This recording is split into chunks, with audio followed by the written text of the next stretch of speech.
একটা মেয়ে বাসে উঠল নিজের বাড়ি যাওয়ার জন্য।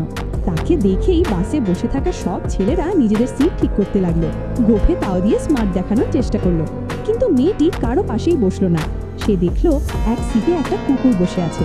মেয়েটি কুকুরটাকে বলল, নিচে নামো, কিন্তু কুকুরটি নামলো না। তখন মেয়েটি বলল, ব্যাড ডগ। এটা শুনে কুকুরটা রেগে গেল এবং মেয়েটার দিকে ঘেউ ঘেউ করতে লাগলো। বাসের সবাই হাসতে শুরু করলো। একজন বলল, ওখান থেকে কুকুরটাকে কেউ সরাতে পারবে না। আরেকজন বলল, যেখানেই কুকুর বসে সেখানে কেউ বসতে পারে না। কিন্তু মেয়েটি সাহস করে সেই সিটেই বসে পড়ল। কুকুরটা তাকে নামানোর জন্য ঘেউ ঘেউ করতে লাগলো।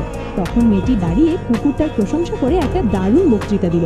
আর আশ্চর্যের ব্যাপার, কুকুরটা নিজেই সিট ছেড়ে পিছিয়ে গেল। মেয়েটি তখন সবাইকে এমনভাবে দেখলো যেন সে একটা বড় যুদ্ধ জিতে ফেলেছে। এটা দেখে বাসের সবার মুখ পচা কুমড়োর মতো হয়ে গেল। ঠিক তখনই বাস ড্রাইভার এসে দেখে মেয়েটি তার কুকুরের পাশে বসে আছে। এখন প্রশ্ন হলো, তুমি হলে কি ওই কুকুরের পাশে বসতে সাহস করতে?